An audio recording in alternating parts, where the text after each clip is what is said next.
amin ng mga biyaya, lalo-lalo na po ang aming buhay.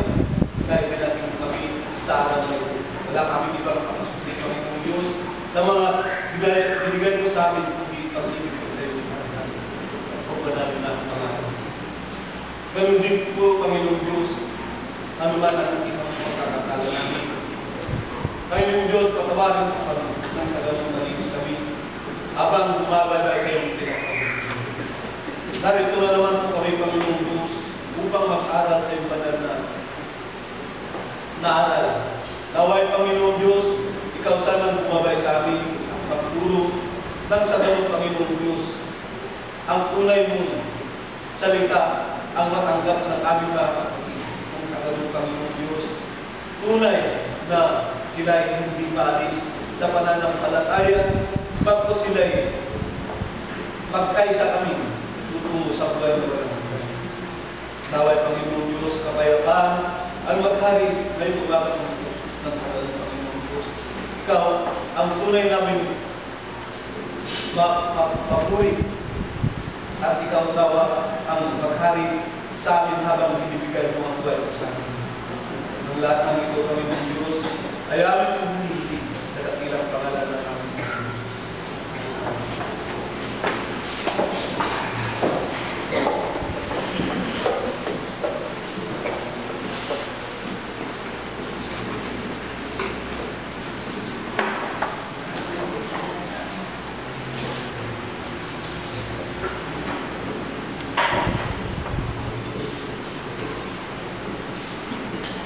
Pangalan ng Panginoong Diyos na makapangyarihan sa lahat.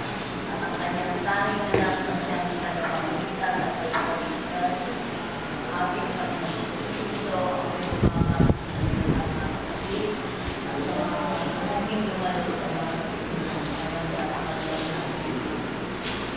sa Biblia, Iglesia ng Diyos, kay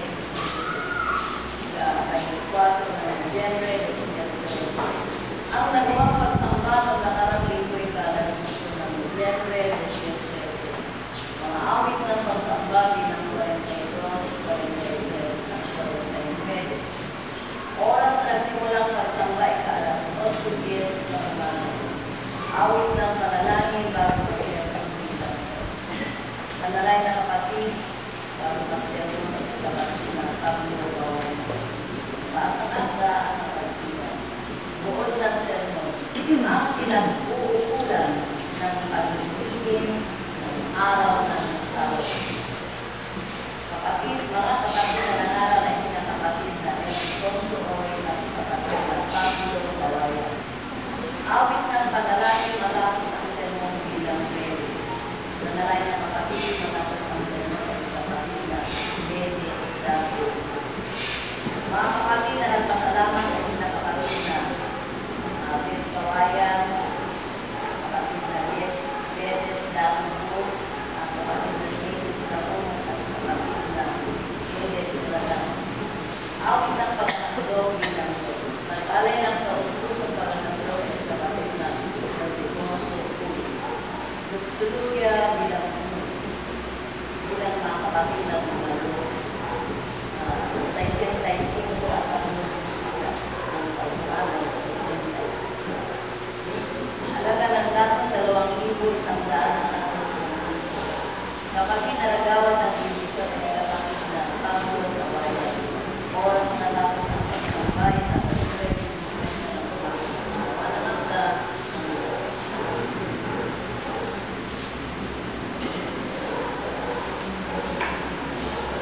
Pagkatapos po ang binasa ng mga kapatid kung nakarang linggo sa pagsamba, ano ang napansin po natin na pagkukulang o pagkukubra ng kasalamay-saan po natin. Kung wala po ating itong pagkisbay, ngayon sa dako na po tayo sa pinagmanda ng Diyos sa ating pag-aaralan sa mga tagapamahalaan natin na ito ang tugtog ng ating pag-aaralan ng nakarang ito. Ito po. Ang Iglesia ng Diyos ay hindi saklaw sa pagninilin ng araw ng Sabado.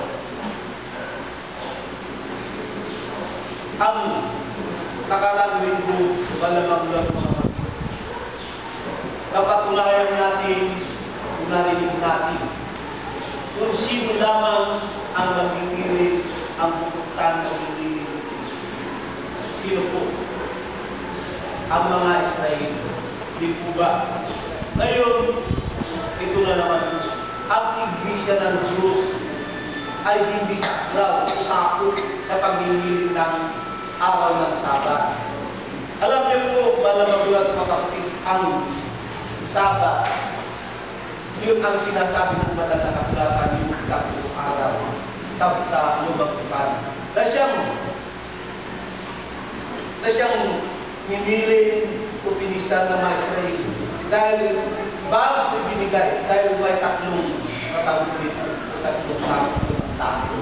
Ang una, ika nga ang mga ama.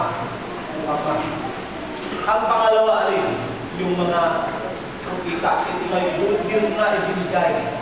Magkalaan ng 430 years, doon na ibinigay ang tipan ng Panginoon Diyos sa mga Israel.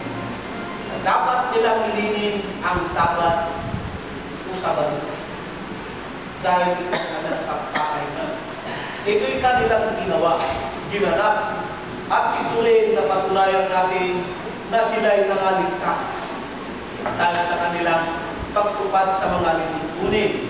Ngayon, tayo, kung iglesia ng Diyos, ika na hindi saklaw ang paghinilin ng araw ng Sabado.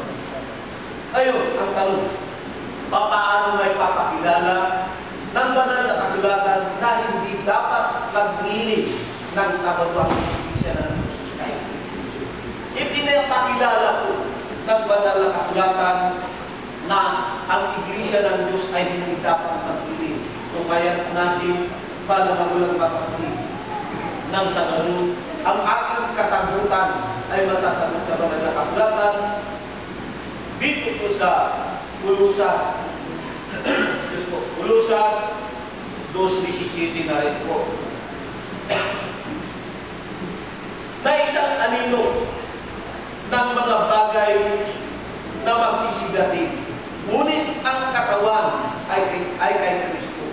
Anong sabi ng banal na kasulatan? Kung paano ika nga, kung sabi ng banal na kasulatan,